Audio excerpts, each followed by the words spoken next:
నేను ఒకటే అంటున్నా శ్రీనివాస్, ఒక మాట ఒక తాటి మీద ఉండాలి.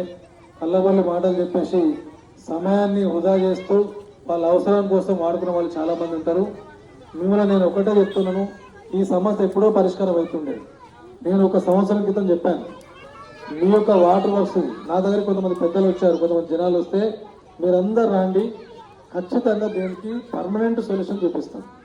ఏంటి వాటర్ వర్క్స్ కోసం మీరు బిల్లు వసూలు చేస్తారు, వాళ్ళకి కట్టరు, వాళ్ళు ఎక్కడన్నా మిస్టేక్ జరుగుతుంది వాడు కట్ చేస్తాడు, ఇలాంటి ఇబ్బంది అవుతుంది. కాబట్టి అలా కాకుండా డైరెక్ట్ డిపార్ట్మెంట్ తోటే చేసేటువంటి మార్గం చేపిస్తాను. అది కూడా నేను ఎంపీ గారి దృష్టికి తీసుకుపోయి ఇది మన ఎవరైతే వాటర్ వర్క్స్ మేనేజర్ ఎవరైతే ఉన్నారో వారిని ప్లస్ అదేవిధంగా ఎలక్ట్రిసిటీ డిపార్ట్మెంట్ డీని ఇద్దరిని కూడా ఎంపీ గారి దగ్గర పిలిపించి, లేదా మీరు ఒక రోజు మీరందరు జమ ఏదో ఒక హాలిడే రోజు మీరంతా అసోసియేషన్ పెట్టుకొని మీటింగ్ పెట్టుకుంటే నేను ఈ ఆఫీసర్లు ప్లస్ ఎంపీ గారిని వీటికి తీసుకొచ్చి ఖచ్చితంగా మీ యొక్క సమస్యను పరిష్కరించుకొని 100% కృషి చేస్తాను చెప్తుంది. ఎందుకోసం అంటే మొన్న ఒక మిత్రుడు వాట్సాప్లో పెట్టాడు, మా బాబు ఆర్థిక యాదవ్ చూసి డాడీలో ఆర్జికలో వాటర్ ప్రాబ్లం ఉందంటే ఎవరు పట్టించుకుంటలేదట అని చెప్పేసి తను తన బాధను వెలుసును.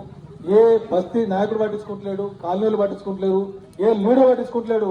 మరి మీరైనా పోతుంటే నాన్న పోతే వినేటట్టు లేరు, వాళ్ళు చెప్తే వింటే మనం దానికి పరిష్కారం చూపిస్తాము.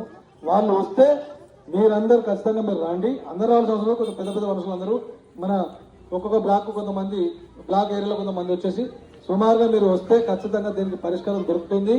మీకు నీళ్ళ ఇబ్బంది లేకుండా చేసేటువంటి బాధ్యత మాది, మా ఎంపీ గారికి, భారతీయ జనతా పార్టీ తెలియజేస్తుంది.